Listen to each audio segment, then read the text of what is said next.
और मैं गाइस मैं उठ गया हूँ। Good morning. दिखा रहा हूँ आपको बाहर का व्यू। अब देखना आप हमारे बाहर का व्यू कितना अच्छा है।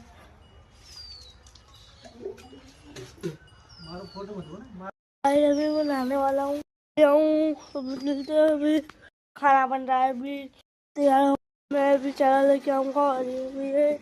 ये बच्चे हमारे बछड़े पानी पिलाने वाला हूँ। स्टार्ट कर दिया। भर गया है, इसको बंद कर देता हूँ और इसको लेके चलता हूँ। पानी भर गया पिलाना,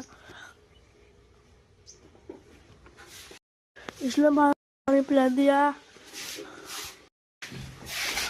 तो यहाँ पर खत्म हो चुका है। अब मैं जा रहा हूँ।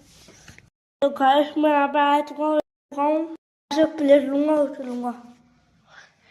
अभी जा रहा हूँ। तो गाइस मैंने यहाँ पे प्लेट खाने के लिए तो मैंने रोटी ले लिया। मैं इसको तोड़ रहा हूँ। मैं खा रहा हूँ।